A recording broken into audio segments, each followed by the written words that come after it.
Business Club de France, le magazine des entreprises qui font bouger la France. Michel Picot sur BFM Business. Le saviez-vous ? Chaque année, plus de 30 millions de bagages sont perdus dans les aéroports. J'espère que vous n'avez pas vécu cette galère durant cet été 2016.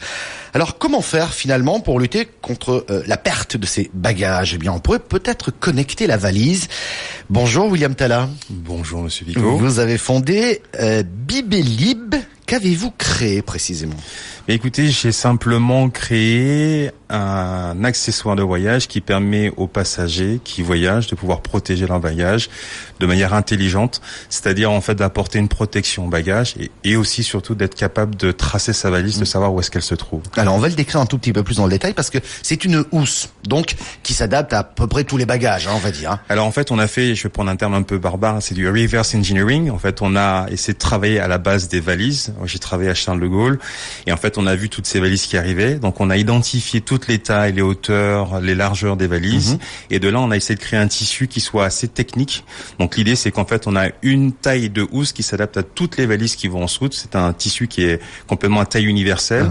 Et donc en fait on a travaillé aussi sur des propriétés d'imperméabilité. Et aujourd'hui en fait cette housse va s'adapter sur votre valise. Donc il faut par contre je précise que ce soit une valise de type trolley, c'est-à-dire à 2 ou 4 roues avec une poignée télescopique. Et là une fois que vous avez équipé votre valise avec la housse, vous avez aussi un système de traçabilité via un QR code. Alors justement, on va l'expliquer. À quoi il sert ce QR code ? Eh bien aujourd'hui, souvent quand on parle de bagage perdu, c'est parce qu'en fait vous avez une étiquette qui va s'arracher sur votre bagage et malheureusement ce bagage n'est plus identifiable.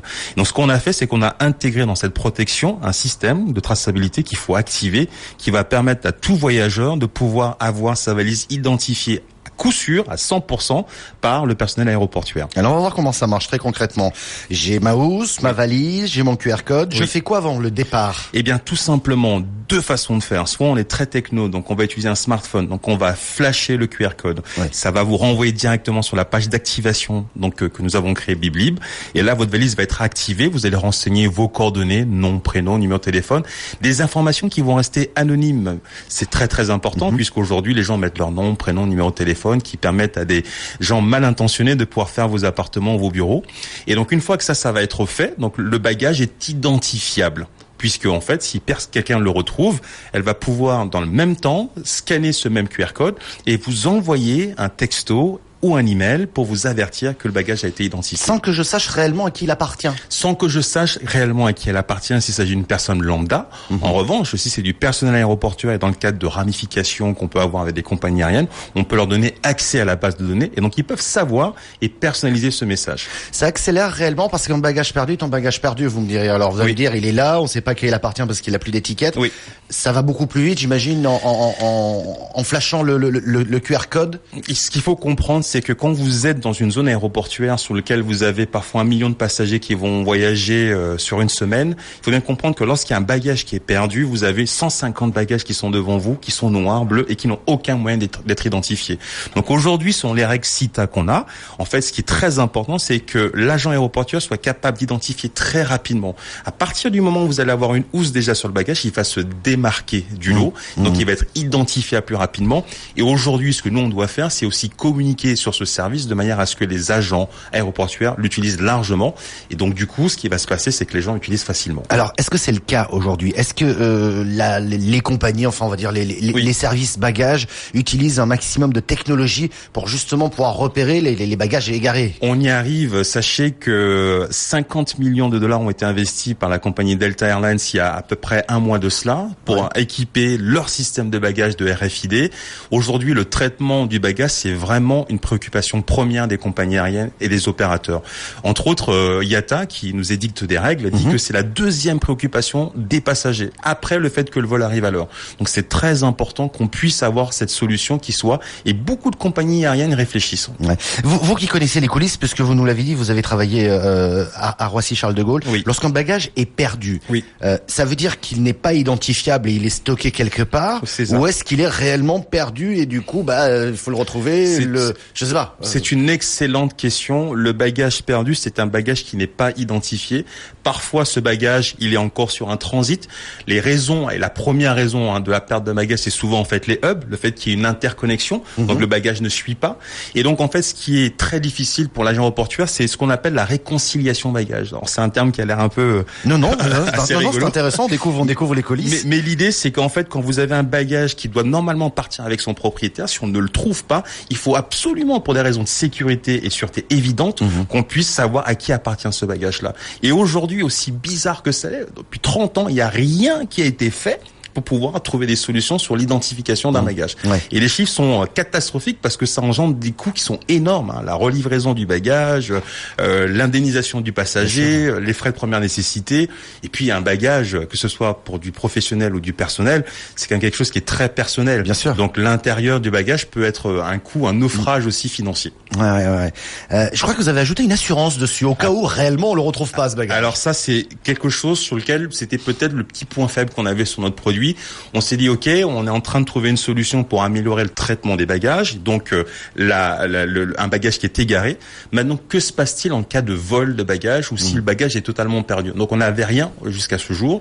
Et finalement, on a dit qu'il fallait mettre une assurance, donc de 500 € qui, en cas de perte de bagage définitive, ou en cas de vol, parce que ça peut malheureusement arriver, vous indemnise sur votre bagage. Et je précise que c'est donc quelque chose qui ne se substitue pas à la garantie que vous avez dans votre billet d'avion ou dans votre carte bancaire. C'est quelque chose qui est en complément. D'accord. Combien elle coûte cette housse ?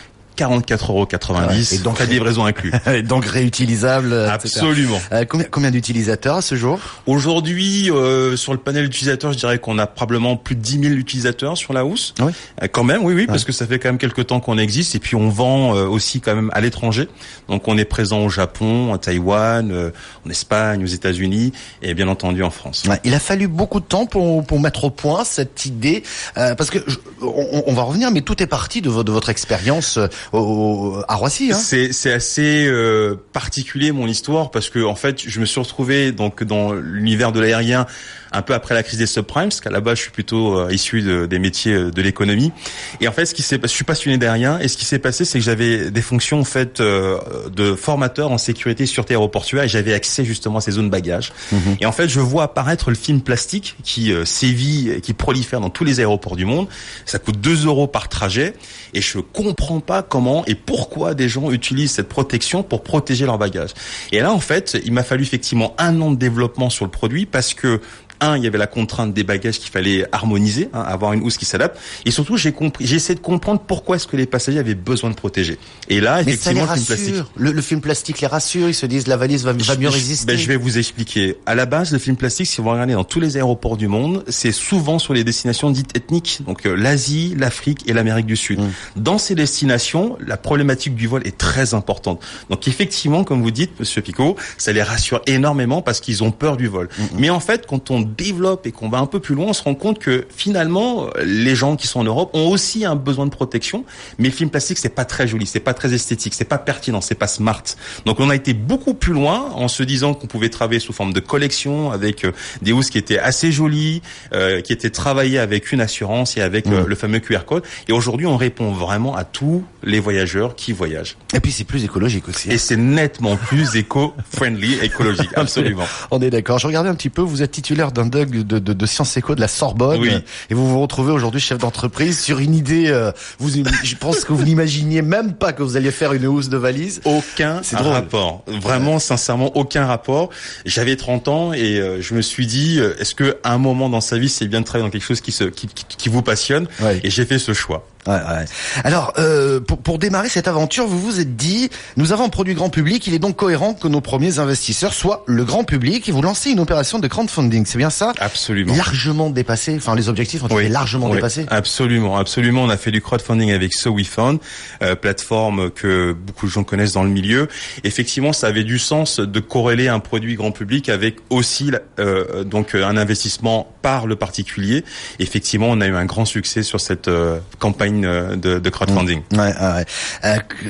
Combien vous êtes aujourd'hui dans l'entreprise? On est une petite dizaine de personnes, donc vraiment une entreprise à taille humaine. Une entreprise à taille humaine.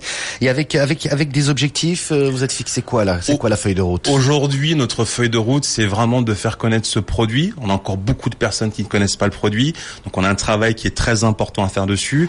Ce qui est important aussi pour nous, c'est de consolider en fait nos places de marché ici en France. Donc on voudrait vraiment ne pas simplement marcher sur ces pays émergents et ces populations ethniques, mais vraiment faire connaître le produit qui a vraiment une raison d'être. Donc nous, ce qu'on aimerait, c'est vraiment développer notre chiffre d'affaires pour atteindre 1 million d'euros rapidement. C'est quelque chose sur lequel on est en train de travailler, avec des ramifications, avec du cross-selling qu'on est en train d'essayer de faire avec des grands groupes. C'est le travail qu'on essaye de faire. Ça rejoint un petit peu la question, ma dernière question, c'est vos projets de développement. Alors là, on est effectivement sur une housse, mais il y a peut-être d'autres choses qui peuvent être inventées autour de l'univers, peut-être du voyage ou de la... Complètement.